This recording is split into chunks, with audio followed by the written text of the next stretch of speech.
I feel good and I'm happy, which obviously is always conducive to a good performance. So I hope that tomorrow goes well. But yeah, it's going to be my first individual race of the season, so it's exciting. First time in Doha, and I'm so excited to be here. I told my whole team that if I go anywhere only once, I have to go here before the championship. So every Diamond League meeting I think I get better at each year because I have a little bit more experience at those venues. This is my first time in Doha, so hopefully it rings true for the later this year.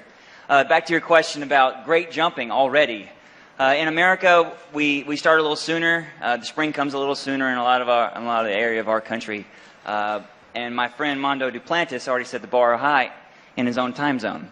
But each year is a new trial, a new competition. It doesn't matter where you are in the world. So us competing here in Doha is kind of like matching mark for mark. You know, that's the true honesty of our sport, is we can compete even though we're on a different side of the ocean.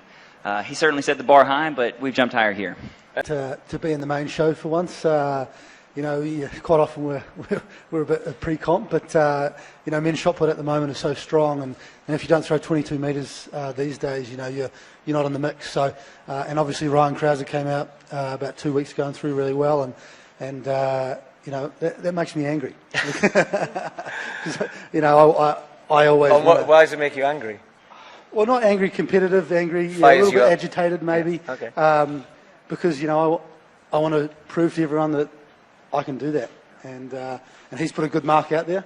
And it's going to be a hell of a season for us. You know, not only with him, with Darrell as well, and a bunch of the other guys as well. So it's going to be pretty tough this year for us. Someone told me this the other day. A stats guy said that there's only been ever 27 guys who've thrown over 22 metres, and there's 8 of them here.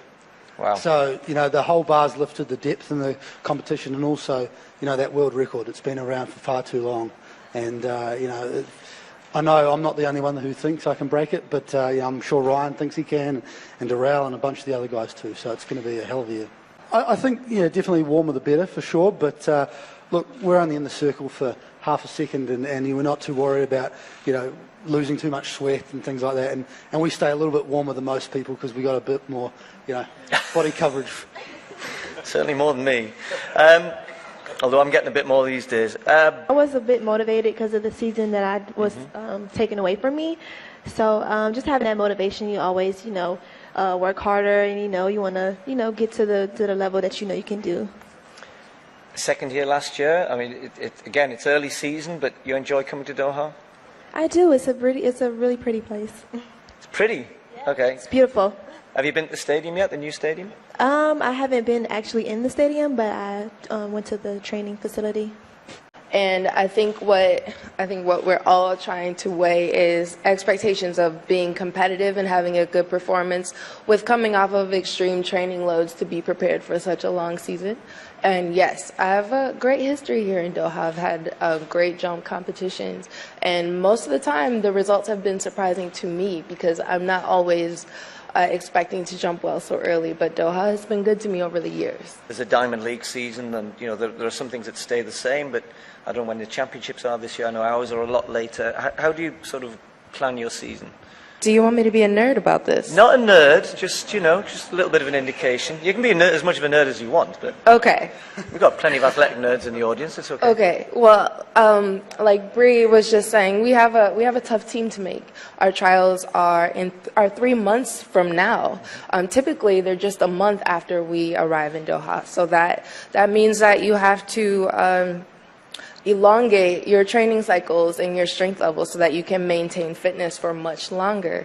And so that doesn't always mean you're race ready or race sharp earlier in the season. So basically, it's almost like pacing yourself, no pun intended, but you have to kind of keep a good calendar of where your strength and training levels are for a much longer period of time so that we can not only perform well here, so you have a good showing for Diamond League, especially in the 10-year anniversary. You don't want to come here and like stink up the place, but you also want to be ready to compete really well at World Championships in October, right? So that we all have something to celebrate. So it's a really delicate balance that we have to strike, but it's also a puzzle, and because I'm a nerd, I love figuring that out on a daily basis.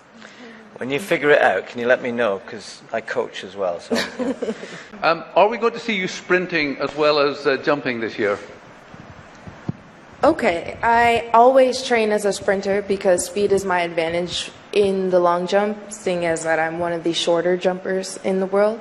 So sprinting is always something that is in my arsenal. However, it is largely dependent on and contingent on the meet directors giving me a lane. So that ultimately determines whether or not you will see me in a sprint, honestly. You and your coach quite often have bets before competitions and before the season. Are there any that you have this year, and if so, what is it? Yeah, there's one on this meeting, and it includes probably a loss of hair in some way, shape or form for one of us. And not in a flattering way either.